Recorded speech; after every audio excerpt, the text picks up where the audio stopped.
Este iba a ser un especial sobre Black Lightning, pero tras investigarlo, lo más interesante no fue su enorme potencial, sino cómo era tratado por su propio canal. Uno cuyo eslogan pedía desafiar lo convencional para incorporar la representación e inclusión. Sin embargo, la poca promoción a la serie y el casi nulo apoyo a su elenco en general solo sería una breve muestra de la complicada relación que tuvo la CW con la raza. Esto es Black Lightning y la hipocresía de la CW. Antes de entrar a la historia de Black Lightning, conozcamos un poco de la historia de la CW. La CW es una cadena de televisión que surgió de la fusión de las cadenas de la WB y la UPN, cuyas series emblemáticas como Buffy y Smallville marcaron un hito en la historia de las series, gracias a su enfoque innovador y a su mezcla de géneros. En la fusión, estas series continuaron contando sus historias, esta vez en la CW. El objetivo general de este nuevo canal era tener producción dirigido a un público joven. Por eso apostó en la elección de actores hermosos y sexys, y por un tiempo esa fórmula funcionó. Cada nueva serie consolidaba su identidad: ser jóvenes, guapos y atractivos, hasta que esa característica se volvió su talón de Aquiles. Fracasos como los reboots de Melrose Place o de Beverly Hills evidenciaban los principales problemas del canal. Tener gente bonita no es igual a calidad, y no significa que tendrás rating. Ser un canal sexy no significa que eres importante, pero la CW quería ser importante, y más aún cuando su competencia eran canales como HBO, que producían series innovadoras e emblemáticas, o como la NBC, que pese a su reputación de cancelar series a diestra y siniestra, siempre tenía series que marcaban tendencia. Entonces, la CW decidió madurar, o mejor dicho, entró en su fase activista, lo cual no es malo, pero lo hizo de una manera que más parecía una estrategia de marketing que una convicción verdadera. La primera gran polémica, producto de la nueva estrategia de la CW, fue la elección de Candice Patton como Iris West en The Flash, una decisión que tuvo buenas intenciones en teoría, pero con el auge de las redes sociales se convirtió en uno de los primeros casos de acoso cibernético a una persona pública, pues Patton revelaría poco después que, además de las críticas, recibió amenazas solo por el hecho de interpretar a Iris West. El bullying continuaría con cada nuevo episodio, y más cuando al personaje se le dio más importancia de la que debió tener. Hubo un grupo de fanáticos que creía que Patton era la responsable de todo lo malo de la serie, pese a que ella solo era una actriz que cumplía con su trabajo. Durante el tiempo que Patton fue la protagonista de The Flash, la CW lanzó su campaña Dare to Defy, Atrévete a desafiar, que fue una iniciativa de marketing cuyo objetivo principal era reposicionar la marca de la CW y atraer a una audiencia más amplia y diversa. El mensaje abrazaba la inclusión y la representación, destacaba la diversidad de sus personajes y la historia que contaban, pero esta campaña, acompañada con otras decisiones polémicas de la CW, evidenciaba su poco tino, porque si bien la CW quería vender la diversidad, no estaba listo para defenderla.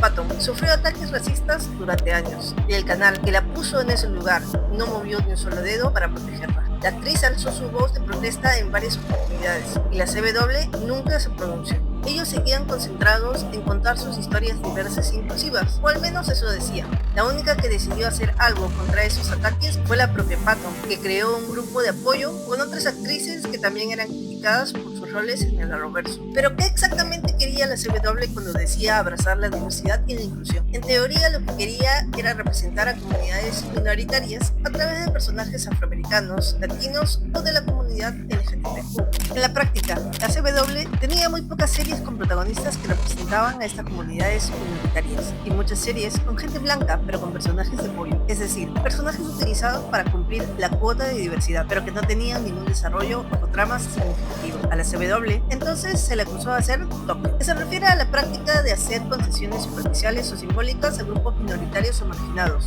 con el fin de aparentar inclusión o diversidad, sin realizar cambios sustanciales en las estructuras de poder o en la cultura organizacional. En este contexto, y frente a la crítica, tener una serie sobre una familia afroamericana cuya historia hablaba sobre problemas sociales parecía ser una respuesta directa, por lo menos una oportunidad de aclarar el panorama. Pero lamentablemente no fue así.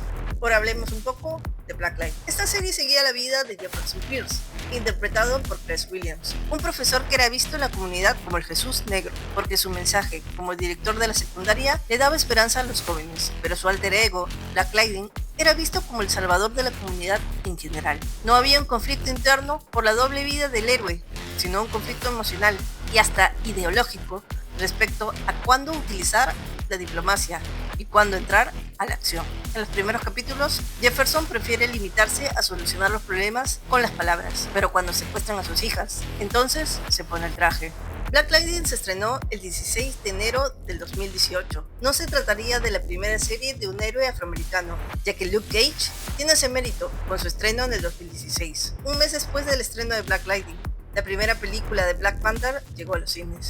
Como se recuerda, el impacto social y cultural de esa película fue profundo y significativo para la comunidad negra. De hecho, esta película es considerada como un fenómeno cultural y un ejemplo de representación al celebrar las culturas africanas y tocar temas como el racismo, la identidad negra y el colonialismo en el contexto político. Se estrenó en el mes de la historia afroamericana y también lo hizo justo cuando el movimiento Black Lives Matter, que luchaba contra el racismo sistemático y la violencia contra las personas negras, comenzó a tener más coberturas en sus denuncias de casos de violencia policial contra personas afroamericanas. Tras el estreno de la película, la web Comic Book publicó un artículo en donde hizo una comparación entre el héroe Black Lightning y el villano de Black Panther, Eric Killmonger. Son dos caras de la misma moneda, dice el título, y en la nota se explica que ambos tienen básicamente la misma historia trágica, pero la diferencia es que mientras uno se convirtió en una arma humana que busca venganza, el otro estudió, buscó justicia y con ello se convirtió en una luz de esperanza para la sociedad. El camino diferente que cada uno tomó se debe a los valores con los que fueron criados y a la influencia paternal que tuvieron. Asimismo, y acercándose un poco a la historia de Batman, cuando el padre de Jeff fue asesinado, Peter Gamby se convirtió prácticamente en el Alfred de Jeff, apoyándolo incondicionalmente cuando se convirtió en el héroe Black Lightning. Black Lightning era todo lo que la CW pedía en las series. Giraba alrededor de una comunidad marginada y además tenía representación LGBTQ, pues una de las hijas de Jefferson era lesbiana. Pero si el trato con sus propias estrellas afroamericanas era extraño, la relación con Black Lightning era más que complicada, y esto podría explicarse a que técnicamente no era suya. Black Lightning fue desarrollado para Fox, por eso no tenía ninguna conexión con el Arrowverse, pero después el proyecto se mudó a la CW. Mi teoría sobre el trato de la CW con Black Lightning y con la toma de decisiones respecto a las series es que siempre buscaron hacerse viral o generar noticias para elevar su estatus de ser un canal activista, lo que no es malo porque es parte del negocio, pero eso le aportó mucha política a las producciones, mientras que el canal se conformaba recibiendo halagos y créditos. Los productores, guionistas y los actores sí estaban expuestos a recibir todo tipo de críticas por el trato a los personajes o por tocar temas sociales y políticos, y muchas veces no los tocaban con buen tino, y por otro lado se inclinaban demasiado a la tendencia liberal de Estados Unidos. Por ejemplo, Anissa, el personaje LGTBQ de Black Lightning, nunca salió del closet oficialmente. Tenía una relación tan sana y amorosa con su familia que ella había salido del closet muchos años antes de que la serie comenzara, razón por la cual no tuvo su momento clave ni su momento especial, a diferencia de Alex de Supergirl, cuya orientación sexual se explora en la segunda temporada y cuya salida del closet generó muchos artículos en internet. Del mismo modo, Black Lightning nunca tuvo episodios especiales donde trataba de resolver el racismo o algún otro problema social, como si lo tuvieron Supergirl o Batwoman. No es que Black Lightning no sufriera de esos problemas, es que su historia iba más allá, y no tenía como centro un caso en particular. Era una familia contra todo un sistema. Black Lightning se aventura a plantear lo opuesto que hemos visto previamente. Esta vez, el héroe no se embarca en un camino de autodescubrimiento para consolidarse como tal. No, a él le toca regresar del retiro para proteger a su ciudad que está siendo consumida por el crimen y la corrupción. Black Lightning siempre tuvo problemas de rating, pese a que era buena, fue alabada por la crítica y tuvo un showrunner durante toda su emisión, siendo una de las más consistentes del Arrowverse. Entonces, ¿por qué la CW no apoyó a Black Lightning como lo hizo con las demás series? No se puede decir que porque se trataba de un personaje poco conocido, porque Legends of Tomorrow está lleno de personajes secundarios, pero quizás sí tenga que ver con su propia popularidad. Verán, la serie tenía un elenco modesto, con actores poco conocidos en el ámbito mainstream. Antes de ser el protagonista de Black Lightning, Chris Williams había sido parte de Grey's Anatomy y The Hearts of Dixie. La figura más reconocida de la serie era James Remar, más reconocido como Harry Morgan, el papá de Dexter o uno de los amores de Samantha Jones en Sex and the City. Ojo, que con esto no quiere decir que el elenco no haya sido bueno, solo que la ausencia de nombres de alto perfil pudo haber influido en la atención mediática y la poca cobertura y publicidad que tuvieron. Y por supuesto, estar en la CW tampoco ayudó mucho. Otro problema de Black Lightning para la CW era que se grababa en Georgia, cuando las demás series de la Arrowverso se filmaban en Canadá. La elección de Georgia no es casualidad. Este lugar tiene una relación compleja y significativa con la comunidad afroamericana en los Estados Unidos. Georgia, y en particular Atlanta, desempeñó un papel crucial en el movimiento por la lucha de derechos civiles en la década de los 60. Además, Martin Luther King nació en Atlanta y parte de su legado es que esta ciudad se convirtió en un centro de activismo. Desarrollar la serie en Georgia no solo permitió una representación más auténtica de la vida y cultura afroamericana, sino que generó empleos y oportunidades económicas para la comunidad local. Pero después llegó el terrible 2020, específicamente el 25 de mayo, el día en el que George Floyd murió durante un arresto por parte de la policía. Esta tragedia desencadenó una ola de protestas masivas en Estados Unidos, exigiendo el fin de la brutalidad policial. La actriz Candice Patton participó en varias sesiones en vivo en Instagram para hablar sobre el racismo y en una de esas conversaciones habló sobre su experiencia como una mujer negra en la industria del entretenimiento. Allí es donde reveló que el canal no la protegió del bullying constante que recibía solo por ser Iris West. En esas conversaciones también se habló sobre la representación adecuada y las desigualdades en el trato. Vanessa Morgan, quien interpretaba a Tony Topaz en la serie Riverdale, fue una de las actrices que realizó denuncias sobre la representación y el trato de los personajes negros en la CW. Morgan interpretó a Tony, quien era más recordada por solo ser la novia de Cherry, y caía en el estereotipo de la novia negra. La CW siempre ha tenido personajes así. En el mismo Arrowverso, Jimmy Olsen y su hermana Kelly fueron los intereses amorosos de las hermanas Danvers. Y aunque se pedía que se le diera dimensión a cada uno de ellos, los guionistas hicieron muy poco. La inclusión de este tipo de personajes señala un patrón problemático en la representación de personajes afroamericanos, donde a menudo se les reduce a ser meros intereses amorosos para personajes blancos, en lugar de explorar su propia identidad y desarrollo. Pero la CW los consideraba representación, solo porque cumplían con la cuota de diversidad.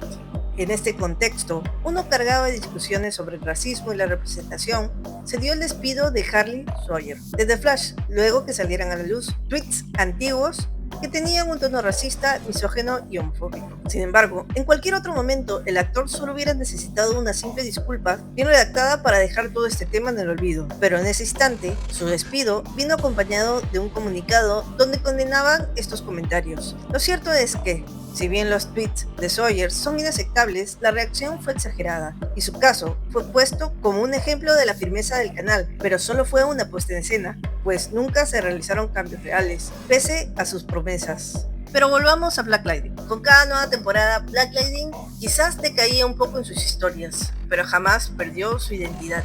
Pese a sus virtudes, el canal hacía muy poco para promoverla. Y sí, poco a poco fue cayendo en la indiferencia. En la tercera temporada, antes de la crisis en Tierras Infinitas, o mejor dicho, como advirtiendo la crisis, Jennifer se encuentra con otras Jennifers de otras tierras. Una escena que, si bien no aporta mucho a la crisis, sí parece hacer un esfuerzo para llamar la atención del público de otras series del Arrowverso.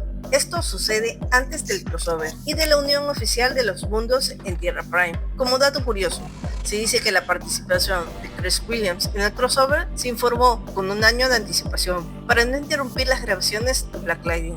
Y tras el crossover, Black Lightning sería parte de Tierra Prime y también sería parte de la Liga de la Justicia del Arrowverso. Aunque también sabemos que esa fue una bonita idea que jamás se llegó a aprovechar. Lamentablemente la serie terminaría en su cuarta temporada y la CW ni siquiera se molestaría mucho en promover los últimos episodios. Durante la temporada televisiva del 2019-2020 registró un promedio de 655,000 espectadores por episodio, muy por debajo de otras series de superhéroes de la cadena, incluso para los estándares de la CW. Tras final, se quiso desarrollar un spin-off centrado en Painkiller, pero nunca recibió luz verde. Black Lightning volvería a aparecer en el Arrowverso, en la octava temporada de The Flash, para el último crossover del Arrowverso, Armageddon. Quiero dejar en claro que la cancelación de Black Lightning no tuvo nada que ver con su raza, aunque sí es raro, porque la CW solía renovar a todas sus series, así tuvieran mucho o poco rating. Sin embargo, el contexto social en el que se produjo la cancelación, marcado por las protestas y el debate sobre la justicia racial, añadió una capa de significado a la decisión y también volvió a evidenciar la hipocresía de la CW.